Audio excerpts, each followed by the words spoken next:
نحمده ونصلي على رسوله الكريم والصلاة والسلام عليك يا رسول الله الصلاة والسلام عليك يا رسول الله الصلاة والسلام عليك يا نبي الله الصلاة والسلام عليك يا نبي وعلى الله آلك وعلى آلك وأصحابك وأصحابك يا نور الله يا نور الله صلى الله تعالى عليك وسلم. صلی اللہ تعالی علیہ وسلم. گزشتہ جماعت المبارکہ کو جو ہمارے احباب اور جو سامعین حاضر تھے ان کے دل و دماغ میں پرانا سبق تو تھوڑا بہت مفہوم تو ہوگا. طہارت اور پاکیزگی کے حوالے سے یہ بات چلی تھی کہ اللہ تعالیٰ توبہ قبول کرنے والوں کو اور پاک صاف رہنے والوں کو اللہ اپنا دوست بنا لیتا ہے. اور اس حوالے سے ہم نے وہ آیت کریمہ بھی پڑھی تھی ان اللہ یحب التوابین، بے شک اللہ توبہ قبول کرنے والوں کو محبوب بناتا ہے اور متطہرین یعنی پاک صاف رہنے والوں کو. یقیناً پاکی ایک مسلمان کے لیے بہت ضروری ہے.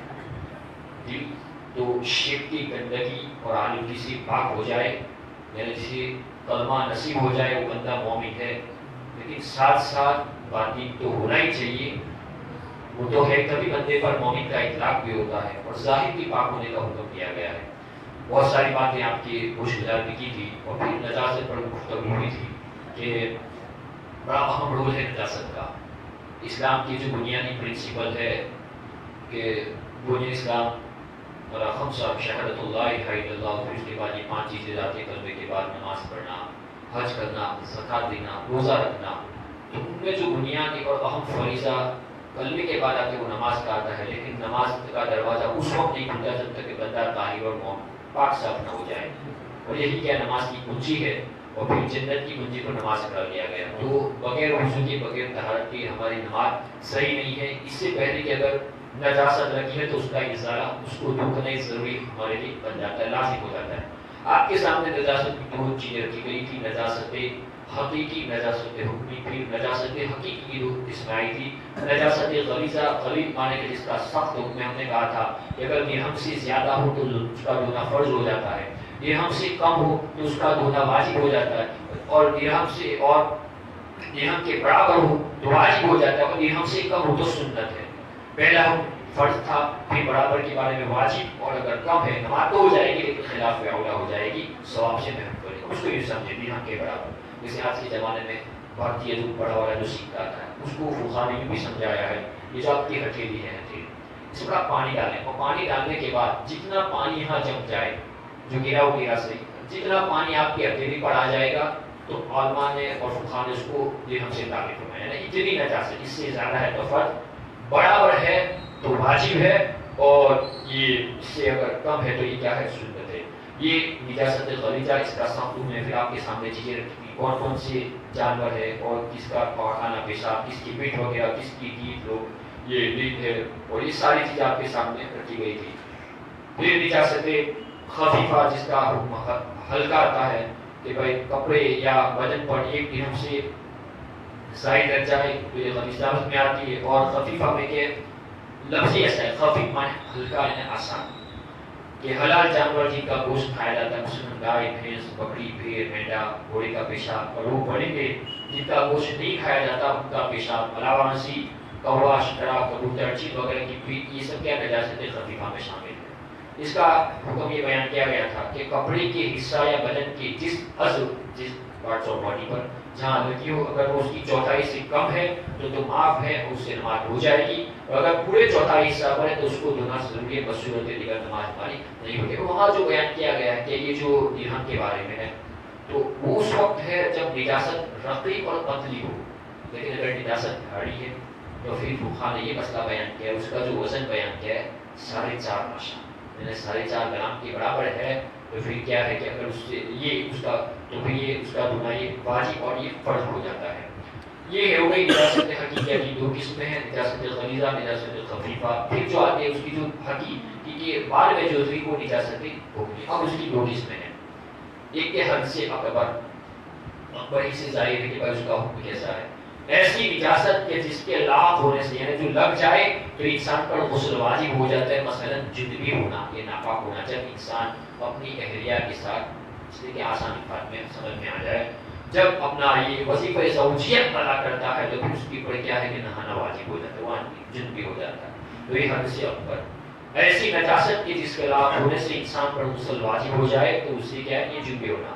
حد سے اصغر ایسی نجاست کہ بھائی جس کی یعنی نظر تو نہیں آتی ہے لیکن اگر وہ لائق ہو جائے تو انسان پر یہ کیا ہے کہ طہارت کرنا ضروری ہو جاتا ہے. ایسی نجاست کے جس کے لاحق ہونے سے انسان پر غسل تو واجب نہیں ہوتا, البتہ اس کا وضو ٹوٹ جاتا ہے, جیسے کہ ریح کا خارج ہونا, ہوا کا خارج ہونا, یہ کیا ہے معنی ناقض ہے, وضو سے وضو ٹوٹ جاتا ہے. تو یہ دو ٹھہری نجاست حکمیہ کی ہے. اب یہ انہوں نے کہا کہ ایک مسلمان کے لیے طہارت بہت ہی اہم حصہ ہے. دین کا ایک بہت بڑا حصہ ہے. الطہارۃ شرط المومن, یہ طہارت یہ مومن کا حصہ ہے اور مومن کو پاک باز رہنے کا اللہ نے حکم بھی فرمایا. حضرت ہم سب کی ماں عائشہ صدیقہ رضی اللہ تعالیٰ عنہا روایت کرتی کہ ہمیں کبھی حضور صلی اللہ علیہ وسلم کو کبھی نہیں دیکھا کہ آقا کریم رفع حاجت فرماتے اور آپ نے بغیر پانی کے استنجا نہ فرمایا. کبھی ایسا ہوا ہی نہیں ہے. حضور صلی اللہ علیہ وسلم ابن ماجہ کی حدیث ہے, بلکہ ایک حدیث میں یہاں تک ہے کہ اللہ نے قرآن کی آیت نازل فرمائی فیہ رجال یحبون ان یتطہروا واللہ یحب المطہرین. اور اس مسجد میں, مسجد یعنی وہ مسجد جہاں اللہ رب العزت 2 رکعت نماز پڑھنے کا ثواب بڑا کے برابر اللہ کا مقبول. یہ مسجد مسجد قباء کے اندر فرمایا گیا کہ اس میں ایسے لوگ ہیں فیہ رجال یحبون ان یتطہروا کہ وہ پاک رہنا پسند کرتے ہیں اور اللہ تعالیٰ ان کو اللہ اپنا دوست بنا لیتا ہے. واللہ یحب المطہرین. جب یہ آیت کریمہ نازل ہوئی تو میرے نبی نے اپنی زبان نبوت سے گروہ جماعت انصار کو کہا کہ یہ گروہ انصار کہ اللہ نے تمہاری طہارت کے بارے میں اللہ نے تمہاری خوبی بیان فرمائی. کیا تم اوصاف رکھتے ہو, کیا تمہارے اندر خوبیاں جن کی بنیاد پر تمہاری تعریف اللہ نے قرآن کلام پاک میں ارشاد فرمائی ہے. چنانچہ کہ تمہاری بتاؤ تمہاری طہارت کیا ہے. عرض کیا یا رسول اللہ ہم نماز کے لیے وضو کرتے ہیں. ہم لیکن کیسا وضو کرنا چاہیے جانتے ہو, ہمارے یہاں یہ جو حوض وغیرہ پر اسٹیکر لگے ہوئے ہیں یہ شوبھا کے لیے نہیں لگے ہوئے ہیں. جیسے ہم لوگ موبائل پر اچھا کور لگاتے ہیں تو یہ کیا کہ شوبھا کے لیے اچھا لگا, لوگ بڑا اچھا لگاتے ہیں. تو جتنا اچھا یہ کور لگاتے ہیں نماز سے پہلے اتنا اچھا لباس ہے وضو کے ذریعے ہمیں بھی اپنے بدن کو پہننا چاہیے. یہ خالی ویسے ہی اس کے پیچھے خرچہ کیا گیا ہے مسجد والوں نے. کوئی ایسا تو نہیں کہ بھائی فی سبیل اللہ آ گئے, اس میں بھی خرچہ ہوتا ہے. اگر کوئی فی سبیل اللہ تو اسے لانے کا خرچہ ہو گیا, آدمی لانے کے لیے خرچہ. تو یہ جو لگا ہوا ہے آپ کی آسانی کے لیے لگا ہوا ہے کہ بھائی وضو میں یہ اتنی سنت ہے, یہ سنت ہے, یہ ساری چیزیں ہیں. تو کم سے کم کبھی اللہ توفیق دے تو اس پر بھی نظر ہونا چاہیے. کچھ لوگ معاذ اللہ رب العالمین ایسا لگتے ہیں کہ اپنے گھر کے اندر اپنے گھر کے صحن میں ٹیپ کھول کر بیٹھ گئے, تو وضو کرتے ہیں باتیں کرتے ہیں, یہاں اتنا پانی گر جاتا ہے کہ مسجد میں آرام سے 5 آدمی وضو کرتے ہیں. تو اس کا ہمیں حساب دینا پڑے گا. ہاں یہ کہ اگر آپ سے وہ الگ بات ہے کہ آپ اتنا مبالغہ کے ساتھ وضو کرتے ہیں لیکن آپ باتیں کر رہے ہیں نل چالو ہے, قطرہ حساب اللہ رب العزت کی بارگاہ میں دینا ہے. پانی بہت بڑی نعمت ہے. راجستھان میں سہلاؤ شریف ہے, باڑمیر پاکستان کی بارڈر پر ہے, وہاں ایک تعارف چل رہا تھا. ابھی تک اللہ کا شکر ہے, ماضی قریب کی بات کر رہا ہوں 5 سال پہلے, وہاں تعارف کے اندر ڈیلی 3000 روپے کا ایک ٹینکر بچوں کے پانی کے لیے آتا تھا. تو سمجھو اللہ کا کرم ہے کہ نہیں. 3000 کا ہمارے گھر کا بل نہیں آتا اتنا, تو اللہ کا لاکھ لاکھ شکر. پانی کی قدر کو اس سے پہلے کہ ہمیں وہ دن دیکھنا پڑے. اللہ تعالیٰ ہم سب کو امام علی پاک کے قطرے خود کے سکے میں کبھی اللہ اس امت کو پیاسا کرتے ہیں. تو کبھی وضو کے حوالے سے دیکھو تعریف اللہ بیان فرمایا کہ ہم نماز کے لیے وضو کرتے ہیں. پچھلے ہفتے پہ ہم نے کہا تھا کہ لوگ پیچھے صحیح وضو نہیں کرتے آتے, ان کا اشتباہ امام پر ہوتا ہے. کبھی 3 کی 4 ہو جاتے, 4 کی 3 ہو جاتے, کبھی پہلے کے اٹھ جاتے. تو کس کے لیے ہوتا ہے؟ پیچھے مصلی حضرات جو آتے ہیں مختلف, کیونکہ حضور نے فرمایا تھا, ہم اپنی طرف سے نہیں کہہ رہے. حضور نے کہا تھا کہ کیا تم لوگ اس طریقے سے تمہارے وضو میں ناقص ہونے کی بنیاد پر ہمیں یہاں اشتباہ مصلی پر لگتا ہے. تو ہمیں اس بارے میں خیال رکھنا چاہیے. اور آدمی جو ویسا وضو کر کے آتا ہے تو اس کی نماز تو سمجھو کالے کپڑے کے اندر لپیٹ کر کے اس کو آسمانوں پر اڑا دیا جاتا ہے, اس کے منہ پہ مار دی جاتی ہے. ایسی نماز, یہ نماز کی چوری ہے کہ اس سے پہلے شرائط کا خیال رکھنا. تو میں تمہاری طہارت کیا, عرض کیا ہم نماز کے لیے وضو کرتے ہیں اور جنابت سے غسل کرتے ہیں اور پانی سے استنجا کرتے ہیں. جیسے پانی کا ملے تو بھی اس کا متبادل شریعت نے دیا ہے, پتھر بھی ہے اور تیلا وغیرہ ہے, اور وہ جو جس زمین کی جس سے بیان کیا گیا وہ بھی ہے. فائنلی کچھ نہ ملے تو کاغذ ہے، اور کاغذ ملے تو جیب میں رومال تو ہے کیا نہیں، لیکن یہ لاسٹ اسٹیج پر آتا ہے، رومال ہے تو کیا اگر کچھ نہیں ہے تو آپ اس سے استنجا وغیرہ صاف کر لیں اور اس کا کنارہ پکڑ کر رومال پھینک دیں، پھر اس کو لے آئیں، اس کے بعد جب گھر آ جائیں تو پھر پانی سے کر لیں اور رومال پھینک دیں۔ اس طریقے یعنی آسانی شریعت میں اللہ نے نبی کی شریعت میں آسانی پیدا فرمائی ہے، اتنی آسانی پیدا فرمائی ہے، اور سجد نماز کے لیے بھی آسانی ہے، جہاں بولے نماز کا ٹائم ہے، حضور کے خصوصیات میں سے یہ بھی کہ اللہ نے تمام روئے زمین کو سجدہ کا بنا دیا۔ کہاں اب لوگ پتہ نہیں کیسے کس عذر نکالتے ہیں، تو یہ ہے لوگ بولتے ہیں بولے پانی نہیں تھا ناپاک، میرا خود سے لوگ مفتی بن جاتے، بولے میں آ رہا تھا بائک پہ چھینٹے لگے، میں نے اتنے گیس بھی کر لیا کہ وہ چھینٹے ناپاکی ہی کیوں ہوتے، حالانکہ گالی کا گمان تو یہ ہے کہ جب تک آپ کو اندیشہ آپ کیسے مفتی بن سکتے ہیں، میرے ہزار بہانا ایسا نہیں، اتنی آسانی پیدا فرمائی کہ بھائی پانی سے کرو، پانی نہ ملے تو دیرا لے لو، یہ نہ ملے تو کپڑا کاغذ لے لو، کاغذ نہ ملے تو رومال میں کا کپڑا وپڑا ہے وہ لے لو، اس طریقے سے پھر بعد میں آپ دھولی کی استنجا پر آپ کی نماز ہو جائے گی۔ تو فرمایا دیکھو اللہ تعالیٰ اچھے وضو کرنے پر اور جنابت سے غسل کرنے پر اور پھر پانی سے استنجا کرنے پر جماعت انصار کے اللہ تعالیٰ بیان کر رہا ہے، فرمایا مجھے تمہاری یہ خوبی ہے، فرمایا بس تم اس کو اپنے پر لازم پکڑ لو، لازم پکڑ لو۔ ابھی استنجا کی ابھی ٹاپک چل رہا ہے، تو اس میں استنجا کے احکام بھی ہے کہ کیا کیا استنجا کے احکام ہمارے کریم نے بیان فرمائے ہیں، اور ہمیں اس لیے کن کن چیزوں کا خیال رکھنا چاہیے، بس اس میں کیونکہ ان احکام کی پوری لسٹ میرے سامنے ہے اور اتنا وقت نہیں انشاءاللہ، تھوڑا تھوڑا ہی صحیح، کیونکہ ہمیں دماغ میں ذہن میں اترنا بھی چاہیے، بس خالی ایک استنجا کی فہرست میں دو چیزیں آئی کہ بھائی بیت الخلاء میں داخل ہونے کی دعا بھی فرمائی گئی ہے۔ اللہ کے رسول نے ارشاد فرمایا بیت الخلاء جن اور شیاطین کے حاضر رہنے کی جگہ ہے، اس لیے وہاں زیادہ دیر تک نہیں بیٹھنا چاہیے، آدمی کیا وہاں بیٹھتا ہے، اس لیے اس کو شوچالیہ کہا گیا، آدمی وہاں بیٹھے بیٹھے سوچتا رہتا ہے، تو وہاں اتنا نہیں بیٹھنا چاہیے، کبھی کبھی کیا دماغ کی جو کھڑک یہ جو کبھی کبھی کھسک جاتی ہے تو وہاں کبھی کبھی اس لیے بھی ہوتا ہے۔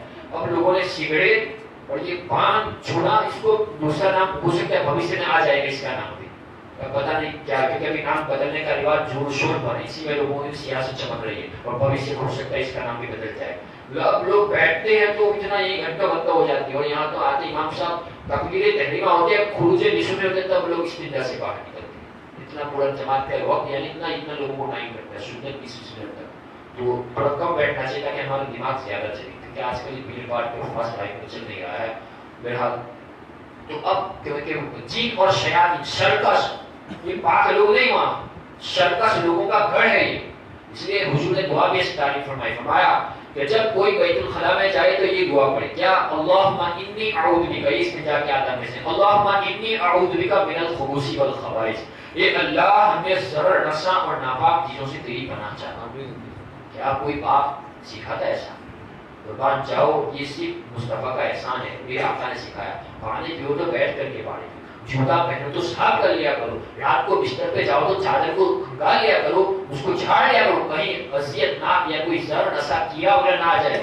ایک باپ اپنے بیٹے کا خیال رکھتا ہے، اپنا نبی اپنی امت کا خیال رکھتا ہے۔ جو نہ بھولا ہم غریبوں کو رضا یار اس کی اپنی عادت کیجیے، بزرگوں دوستوں ہمیں ہر وقت اس کو یاد کرنا چاہیے، سنت پر عمل کر کے یاد کرنا چاہیے۔ مسجد آؤ تو سیدھا پیر رکھو، اللہم افتح لی ابواب رحمتک، جاؤ اللہم انی اسألک من فضلک، تو کیا دعا سکھائی؟ اللہم انی اعوذ بک من الخبث والخبائث، ناپاک چیزوں سے اللہ میں تیری پناہ چاہتا ہوں، شر وال۔